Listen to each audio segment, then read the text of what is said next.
Pai do Senhor, a todos meus amados irmãos. Aqui quem vos fala é o seu irmão em Cristo, missionário Mário. Aqui desse canal, Crescendo com Cristo. Desde já, você que é novo, está chegando aqui agora nesse canal, deixa o seu like, seu joinha, seu compartilhamento, tá? Se inscreve e ativa o sininho para que você não venha perder os vídeos, tá? Vamos lá, sem enrolação. Hoje vamos falar aqui sobre Gênesis, capítulo de número 2, a criação do Jardim do Éden. Amém? Então vamos lá, bora pro vídeo, porque é isso que importa aqui nesse exato momento. Amados, aqui em Gênesis, capítulo de número 2, versículo de número 4, diz assim: Estas são as origens dos céus e da terra, quando foram criados um dia em que o Senhor Deus fez a terra e os céus. Toda a planta do campo ainda não estava na terra, e toda a erva do campo ainda não brotava, porque ainda o Senhor Deus não tinha feito chover sobre a terra, e não havia homem para lavar a terra. O vapor, porém, subia da terra e regava toda a face da terra, e formou o Senhor Deus o homem do pó da terra, e soprou em seus narizes o fôlego da vida, e o homem foi feito alma vivente. E plantou o Senhor Deus um jardim no Éden, da banda do Oriente, e pôs ali o homem que tinha formado. Amados, podemos se deparar que ao sexto dia, se nós vermos, a Bíblia fala que Cristo criou o homem à sua imagem e à sua semelhança. Só que eu acho interessante é quando você vem um pouco mais para frente, a Bíblia Sagrada diz que após não ter chovido naquela terra, após a chuva não ter caído, não ter, como se diz, reprodução da semente das árvores, a Bíblia Sagrada diz então que Cristo agora ele vai olhar para o pó, e quando ele olha para o pó, ele decide então criar uma imagem essa que a Bíblia representa como homem, é onde ele vai colocar o fôlego de vida, onde ele vai colocar a razão da sobrevivência. E a Bíblia diz que Cristo, olhando então para esse homem, ele vai se deparar que esse homem, ele estava somente feito a barro. Então ele vai procurar colocar a vida, ele vai procurar colocar o fôlego sobre esse homem. Por quê? Porque esse homem precisa respirar, e para uma pessoa precisar respirar, ela precisa estar em dia, como assim? Viva, verdade? E a Bíblia Sagrada diz que Cristo então, quando ele cria-se o homem, então ele faz a sua imagem e a sua semelhança. Aí no versículo de número 8 diz assim: E plantou o Senhor Deus o jardim no Éden, da banda do Oriente, e pôs ali o homem que tinha formado. Amados, podemos entender que diante dessa mensagem sagrada, Deus está dizendo: bom, a terra, ela vai ter até plantação, mas precisa de um homem para que venha cuidar. Precisa de um ser humano com uma capacidade de não destruí-la, aquilo que ele tanto criou. Por quê? Porque naquela época não tinha pecado. Não é igual hoje, com o desmatamento das florestas, com o desmatamento da natureza. Não era igual hoje. Naquela época era diferente.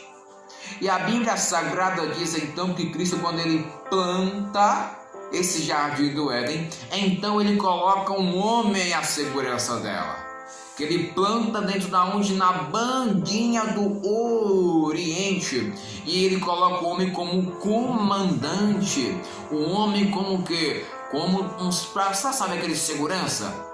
Quando ele está vigiando alguma coisa e não deixa ninguém se aproximar por conta que ele está tomando conta daquilo, para que ninguém venha bagunçar. Então Cristo, quando ele faz a criação do homem, ele coloca o homem para o quê? Para homenagear, para cuidar, para distribuir a vida, o fôlego entre aquelas árvores, para que elas não viessem morrer. Porque quando Cristo viesse mandar a chuva, então o homem teria todo o atual cuidado, então o homem pegaria toda a sua essência, o seu fôlego de vida, a sua inteligência, e assim não deixaria as coisas divinas morrer, porque naquela época eu posso apresentar as árvores como algo divino, até os animais como algo divino naquela época. Por quê? Porque até os animais naquela época falavam, os animais se comunicavam com os outros. E a Bíblia Sagrada diz lá no versículo de número 9: e o Senhor Deus fez brotar da terra toda árvore, agradável à vista e boa para a comida, e a árvore da vida no meio do jardim, e a árvore da ciência do bem e do mal. Podemos entender que Cristo, então, ele faz uma plantação em uma árvore que vai produzir a alimentação, uma árvore que vai produzir, então, a essência e a existência do maligno, e a existência também do bem, e a existência da ciência. Peraí, então significa que quando Cristo criou o homem não tornou um ser inteligente. Ele precisou participar, ele precisou usufruir, alimentar da árvore da ciência. Ele precisou ter acesso à árvore da ciência para assim ele substituir e ter a inteligência.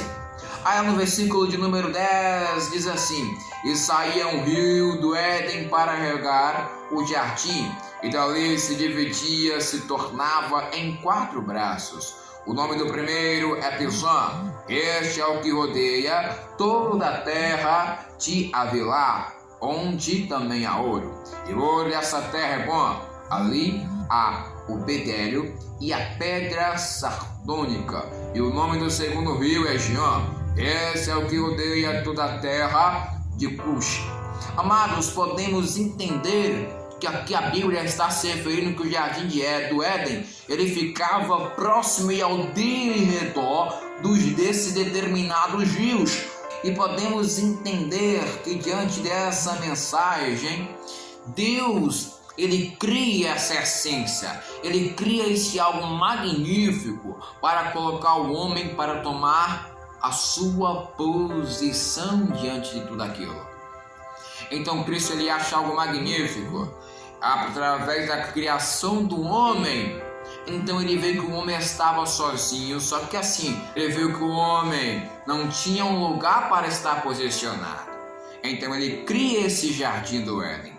Ele faz esse depositamento desse jardim do Éden, trazendo assim para o homem todo o autocuidado que ele deveria ter das coisas divinas.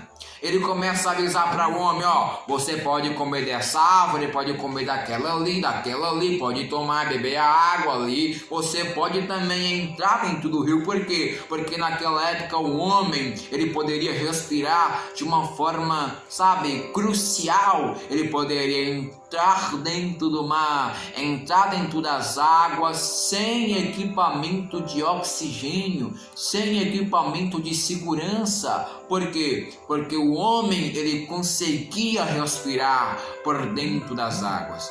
É por isso que o homem conseguiu colocar um nome em todos os animais, tanto os marinhos, quanto os felinos, quanto também os animais ferozes. E podemos entender que com essa criação, Cristo nos traz uma interpretação de que ele estava fazendo era algo para transformar a vida do homem. Amados, eu quero trazer uma reflexão para a minha e para a tua vida aqui. Se Cristo, que é Cristo, preparou tudo isso para o homem,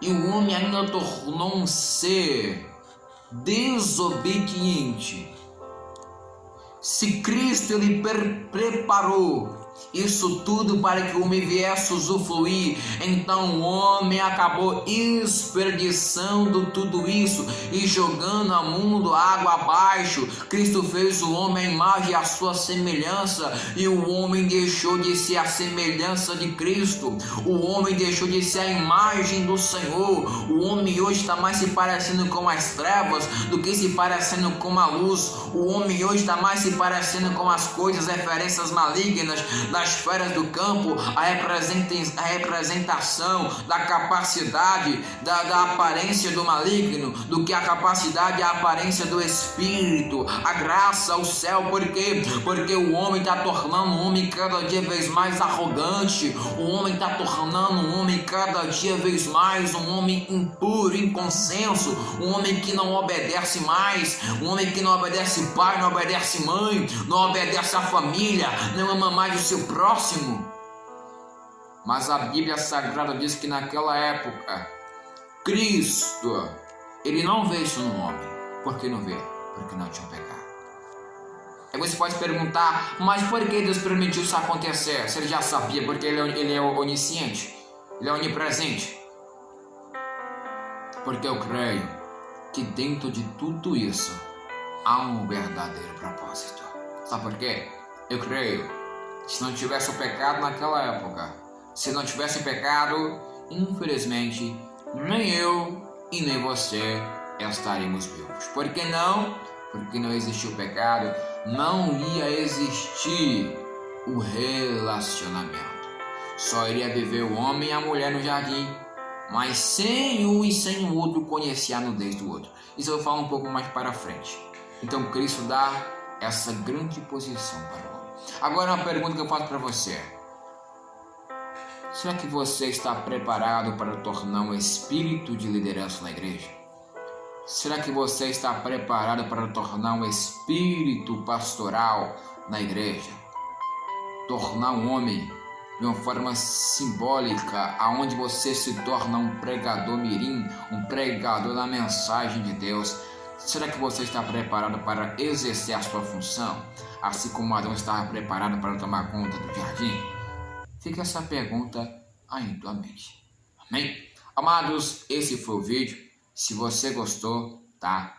Comenta, compartilha, para a honra e glória do Senhor. Estamos tentando crescer esse canal aqui aos pouquinhos. Fiquem todos com Deus e que Ele vos abençoe. Fui!